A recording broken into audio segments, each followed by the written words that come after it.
अस्सलाम वालेकुम। उम्मीद करती हूँ आप सब ठीक होंगे। आज मैं आपको सिखाऊंगी चिकन पुलाव बनाना। ठीक है, ये मैंने 3 बड़े साइज़ के ना टमाटर ले लिए हैं और हरी मिर्च, ये देख सकते हैं आप, प्याज है और ये लहसुन और अदरक है। ठीक है, 3 बड़े साइज़ के प्याज हैं और 3 बड़े साइज़ के मेरे पास टमाटर हैं और वो लहसुन अदरक मैंने छील के एक प्याली में रख लिया है। ठीक है, उसके बाद ये मैंने ऑयल गर्म होने के लिए छोड़ दिया था। अब मैं इसमें प्याज ऐड करने लगी हूँ।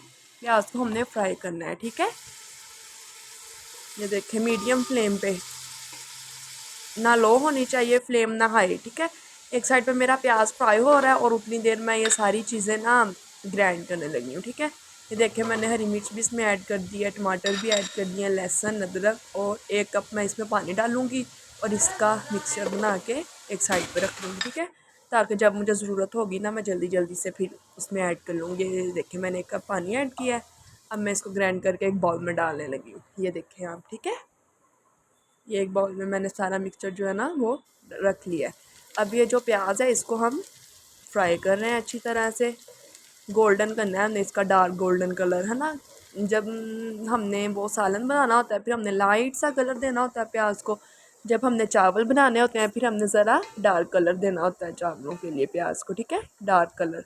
ये देखें आप, मैं इसको फ्राई कर रही हूँ प्याज को रुक रुक के। थोड़ी थोड़ी देर बाद हमने इसको हिलाना है ताकि प्याज को हीट भी जाती रहे और साइड से प्याज जो है ना वो ज़्यादा ब्राउन हो। ये एक साइड पे मैंने चिकन ले लिया है 1 किलो। ठीक है, ये अच्छी तरह से धो के मैंने एक साइड पे रख दिया। जब हमारा प्याज फ्राई होना है फिर हमने इसमें चिकन ऐड करना है। ठीक है, ये एक इमली है, इमली में पानी डाल के उतनी देर के लिए मैंने रख दिया ताकि जो पानी में सारा जायका आ जाए इमली का, क्योंकि हमें बाद में इसकी ज़रूरत है। ठीक है, ये देखें हमारा प्याज अच्छा सा कलर ले रहा है अपना। अब मैंने इसमें चिकन ऐड करना है ताकि जो हमारा चिकन है ना वो भी इसी घी में फ्राई हो जाए। ठीक है, बस ये देखें हमारा बहुत प्यारा कलर बन गया है माशाल्लाह प्याज का।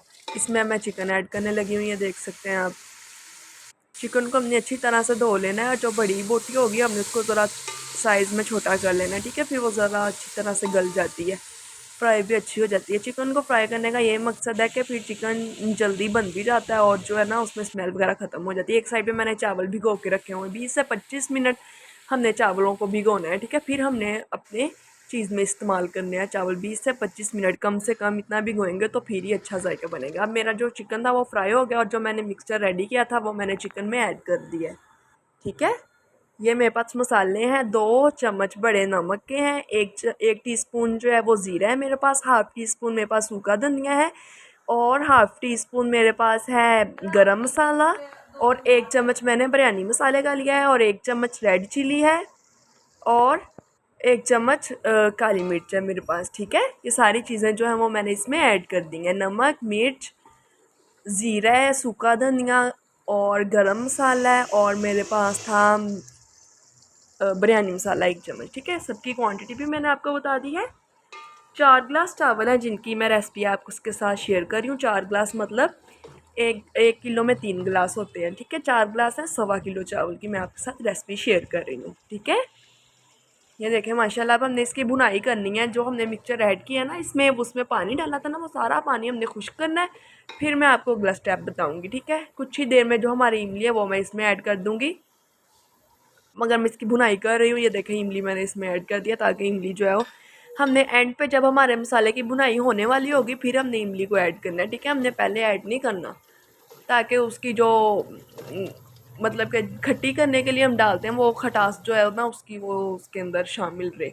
अगर हम पहले डाल देंगे फिर तो वो भून भून के उसका जायका ख़त्म हो जाएगा। और ये 4 इलायची मैंने इसमें ऐड किया ताकि चिकन वगैरह की कोई स्मेल ना आए। कुछ इस तरह चावलों में इलायची अच्छी लगती है, चिकन वाली कोई भी चीज़ हो उसमें आप 3 इलायची ऐड कर दें, बिल्कुल भी किसी चीज़ की स्मेल नहीं आएगी। ठीक है, खुशबू आती है अच्छी सी। ये देखिए मैं इसकी भुनाई कर रही हूँ, हमारा घी जो है वो ऊपर आ रहा है मसाले के ऊपर जो मैंने इसमें ऐड किया था। हमारी भुनाई का तब हमें पता चल जाता है जब वो घी ऊपर आ जाता है। ठीक है, अब मैंने इसमें पानी ऐड किया है। ठीक है, 4 ग्लास चावल थे, 5.5 ग्लास मैंने इसमें पानी के ऐड कर दिए हैं। ठीक है, पानी में उबाल आने तक हम रुक जाएंगे। ये देखें जो पानी में जब उबाल आ जाएगा फिर हमने इसमें चावल जो हमने गीले किए हुए हैं ना वो हमने इसमें ऐड करने हैं। ठीक है, अब मैं चावलों का जो पानी है वो उतनी देर उतार लेते हैं। ये देखें मैंने चावलों का पानी उतार लिया सारा, ताकि जब हमारे पानी में उबाल आए हम जल्दी जल्दी से अपने चावल इसमें ऐड करते हैं। आपने ये रेसिपी ज़रूर शेयर करनी है। ठीक है,